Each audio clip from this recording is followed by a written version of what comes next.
हाँ जी फ्रेंड्स, क्या हालचाल। Welcome back to my channel. Once again बात कर लेते हैं मैडम के नए वाले ब्लॉग के बारे में, जिसमें yes guys, yes yes yes, finally मेरी फिर से एक नई दोस्त बन गई है गाइस। ओ सॉरी सॉरी, ये सिर्फ शो के लिए है। ओके गाइस, आप लोग ये मत सोचना कि फलकनाज के जैसे ये भी मेरी बहुत ही अच्छी दोस्त बनने वाली है और फिर इन फ्यूचर हम लोग साथ मिल कर करके गप्पे लड़ाएंगे और यही डिसाइड करेंगे कि हमें क्या बनना है, हमें क्या करना है, हमारी लाइफ कैसी होनी चाहिए। नो नो नो, अब ये सब नहीं सोचना गाइस। यस गाइस, सिर्फ शो के लिए गाइस, शो के लिए, टीआरपी के लिए, टीवी के लिए, इन सब चीज़ों के लिए, नाम कमाने के लिए मैंने अभी नया नया दोस्त बनाया है गाइस। उसके बाद तो मैं इन्हें लात मार देती हूँ।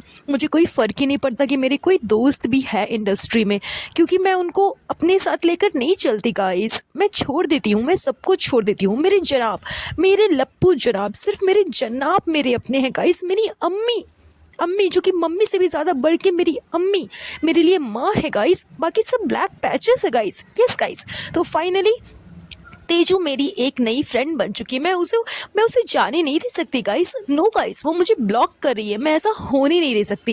इसलिए यस गाइस, इसलिए मैंने अपने व्लॉग में तेजू को दिखाया है सबसे पहले। और मेरा जो नया व्लॉग आया है ना, वो तेजू से ही स्टार्ट हुआ है। उसने मुझे धमकी दी है गाइस कि वो मुझे ब्लॉक कर देगी। इसलिए मैंने कह दिया कि no no no, Teju is मेरी बहुत ही अच्छी फ्रेंड है, my good friend Teju. Teju मेरी फ्रेंड है, मैं उसे लूज़ नहीं कर सकती, मैं उसे जाने नहीं दे सकती। यस गाइस, तो फाइनली आपको बहुत जल्द देखने को मिलेगा मेरा और तेजू का बॉन्ड। मतलब अपने फ़ायदे के लिए ये औरत कुछ भी कर सकती है।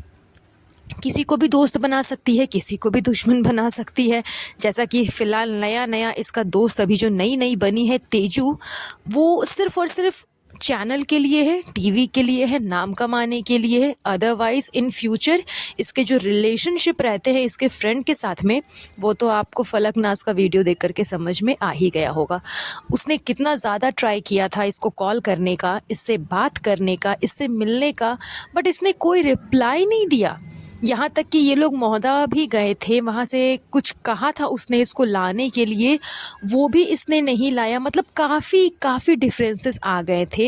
एंड ये सारी बातें एक इंटरव्यू में बहुत पहले ही सामने आ चुकी है। तो इसका जो फ्रेंडशिप का जो सर्कल है ना, वो स्टार्ट तो होता है लेकिन बहुत जल्दी एंड हो जाता है। वो चलते नहीं रहता।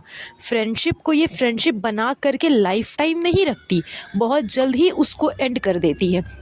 क्योंकि इन फ्यूचर कुछ टाइम के बाद इसको याद आ जाता है कि नहीं नहीं नहीं, मैं बहुत बिज़ी हूँ, मेरे जनाब है, मेरी अम्मी है, तो मैं उनके साथ में बिज़ी हूँ, मैं मिलने नहीं आ सकती, मैं कॉल पिकअप नहीं कर सकती, मैं बात नहीं कर सकती। मतलब इतना ये बिज़ी हो जाती है मैडम, जबकि कोई काम नहीं रहता। फ़िलहाल तो इनके पास में काम भी है, उस टाइम पे तो खैर कोई काम भी नहीं था जब इनकी फ्रेंड्स इनको कॉल कर रही थी, इनसे बात करना चाह रही थी।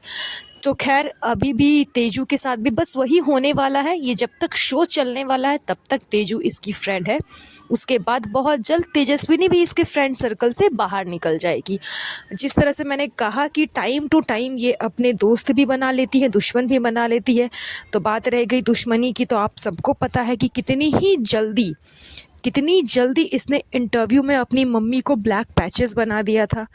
मतलब माँ के साथ में बदला लेने का और कोई उपाय इसको नहीं मिला, तो चलो माँ को ब्लैक पैचेस बना देते हैं, माँ के साथ बिताए हुए पलों को ब्लैक पैचेस बना देते हैं। और आज वही माँ इसको इतना सपोर्ट कर रही है। उनके ही वजह से फ़िलहाल ये मैडम साहिबा नया नया शो कर रही है। अदरवाइज़ इनकी जो सो कॉल्ड अम्मी है, मम्मी जैसी अम्मी, उनका कोई कंट्रीब्यूशन नहीं है इसके शो की तरफ। दूर दूर तक कोई कंट्रीब्यूशन नहीं है। ना ही उनको रूहान को संभालना है, ना ही वो जनाब को बोलती है कि तुम रूहान को संभालो, ना ही उनकी बेटी रूहान को संभालती है। मतलब घर में ऐसा कोई भी नहीं है जो कि रूहान को घर पे रख सके ताकि मैडम अपना शो आराम से कर सके। खैर बात सिर्फ मैडम की नहीं है, बात उस छोटे से बच्चे की भी है। आप 24 आवर्स किसी इतने छोटे से बच्चे को, चाहे वो बच्चा कितने भी एज का हो, किसी भी एज का हो, फ़िलहाल तो खैर वो बहुत छोटा है, तो अगर उतने छोटे बच्चे को ठंड के मौसम में आप सुबह से लेकर के रात तक घर के बाहर रखते हो, तो उस बच्चे पे क्या बीतती है ये मतलब बस वो बच्चा ही फील कर पाता है।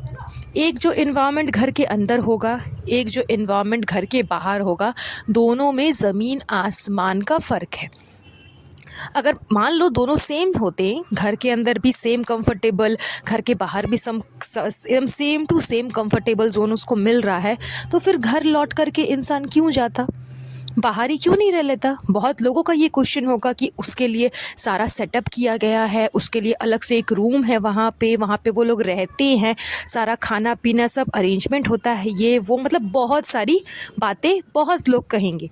तो अगर ऐसा ही है तो सिर्फ ऐसा तो नहीं है ना कि मैडम एंड रूहान के लिए ही ऐसा हो रहा है लाइफ में, मतलब दुनिया में ये लोग पहले ऐसे इंसान हैं जिनको घर के बाहर सारा सेटअप मिल रहा है। हर एक इंसान को मिलता है जो कि घर से बाहर काम करता है, जो कि स्पेशली सेलिब्रिटीज़ जो होते हैं उनको घर के बाहर सेटअप सब कुछ दिया जाता है, क्योंकि उनका शूट काफ़ी लॉन्ग लॉन्ग टाइम तक चलता है। लेकिन वो वापस शूट ख़त्म करने के बाद अपना घर तो लौट करके जाते ही हैं, उसी सेटअप वाले जगह पे तो नहीं रहते। जबकि उनको सारा सेटअप मिलता है, सब कुछ घर जैसा है, तो फिर उनको वहीं रुकना चाहिए ना। लेकिन इतने बड़े होने के बावजूद, सब कुछ आराम मिलने के बावजूद वो वापस अपने घर जाते हैं, क्योंकि घर के अंदर जो कंफर्ट जोन होता है वो घर के बाहर आपको नहीं मिलने वाला। चाहे कुछ भी कर लो, कितनी भी लग्जरियस से लग्जरियस चीज़ें ला कर के रख लो, फिर भी घर वाला जो फील है ना वो बाहर में नहीं मिलता। तो जब बड़ों को नहीं मिलता तो उस छोटे से बच्चे को क्या ही मिलेगा। ऊपर से आजकल मैडम ने उसे सिखा दिया है, वो जो डॉग्स आसपास घूमते रहते हैं उनके साथ उसको खेलना, वो उनको बिस्किट देता है, फिर उसी ज़मीन पे वो हाथों से चलता है, उसी ज़मीन पे वो चलता है, घूमता है, खेलता है, उसी ज़मीन पे डॉग्स भी चलते हैं। मतलब यार इतना ज़्यादा अनहाइजीनिक तरीके से बच्चे को रख रहे हैं ये लोग, इनको कोई फ़र्क नहीं पड़ रहा है कि अभी एक नया फिर से वायरस आ चुका है इंडिया में। आप सबको पता होगा कि जिस तरह से कुछ टाइम पहले कोविड आया था, उसी टाइप का एक नया वायरस भी आया है। बहुत जल्द वो इंडिया में आ जाएगा, लमसम बहुत जगह पे, इंडिया के अंदर बहुत जगह पे वो आ भी चुका है एंड बहुत लोगों को उससे इफ़ेक्ट हो रहा है। स्पेशली सबसे ज़्यादा इफ़ेक्ट वो बच्चे पे करता है, सबसे ज़्यादा इफ़ेक्ट बच्चे को होता है उस वायरस से, एंड बहुत सारे केसेस आ चुके हैं। तो कहीं ऐसा ना हो कि कोविड के जैसा ही ये सिचुएशन में फिर से घूम करके आ जाए। तो फ़िलहाल हर इंसान को अपने अपने बच्चे को बहुत ज़्यादा सेफ़ रखने की ज़रूरत है, बिकॉज़ वायरस आ चुका है। लेकिन मैडम को कोई फ़र्क नहीं पड़ रहा, उसको अपने शो से मतलब है, शो में नए फ्रेंड्स बनाना है ताकि जल्दी जल्दी शो जीत जाए, शो में नया नया नौटंकी दिखाना है। बीच में एक प्रोमो अभी आउट हुआ है, ये जो यूट्यूब पे जिनका चैनल आता है, कवितास किचन करके जिनका नेम है, वो भी मास्टर शेफ़ के शो पे गई है, उनका भी एक वीडियो वायरल हुआ है। उनके भी वीडियो में वो भी रो रही हैं, लेकिन उन्होंने कुछ कहा नहीं अपने मुंह से, किसी रीज़न्स के वजह से वो रो रही हैं, कुछ उनको फ़ील हुआ, कुछ उनके दिल पे लगा वैसा कुछ, तो वो रो रही थी। वहाँ पे भी मैडम पीछे से आकर के उनको हग कर रही है, उनको चुप करा रही है। मतलब वहाँ पे भी उसको दिखाना है कि देखो मैं कितनी इनोसेंट हूँ, मैं कितना ज़्यादा मतलब इंसान के दिल से कनेक्ट कर पा रही हूँ कि वो क्यों रो रही है, मुझे समझ में आ रहा है, इसीलिए मैं उसे हग कर रही हूँ, मैं उसे चुप करा रही हूँ। अरे यार वो उसका टाइम है, उस टाइम पे उसको जजेस ने बुलाया था, उसका डिश जो है वो टेस्ट हो रहा है, जजेस उसको कमेंट कर रहे हैं, तो उसका जो रिव्यू होगा उसे आप देने दो। आपको हर जगह बीच में घुसने की क्या ज़रूरत है। तो मैडम को बीच में घुसना इसलिए है ताकि मैडम ज़्यादा पब्लिकली हाईलाइटेड हो सके, ज़्यादा टीआरपी मिल सके शो को, मैडम को ज़्यादा पॉपुलैरिटी मिल सके कि देखो कितना ज़्यादा इनोसेंस है मैडम के अंदर, ओ माय गॉड कितनी प्यारी है, अपने साथ साथ अपने जो कॉम्पिटिटर्स हैं उनको भी इतना सपोर्ट करती है, उनकी फीलिंग्स को समझती है। Oh my God madam down to earth है। इसीलिए मैडम ने जानबूझ करके ये सारी नौटंकी की है एंड उनके वीडियो में बार बार जा कर के घुस गई है। अरे उनका वीडियो है, उनका टाइम चल रहा है, उनसे पूछा जा रहा है, उनको जवाब देने दो, तुम्हें घुसने की क्या ज़रूरत है। लेकिन नहीं, मैडम को तो घुसने की आदत है, हर जगह घुसना है घुसना है घुसना है।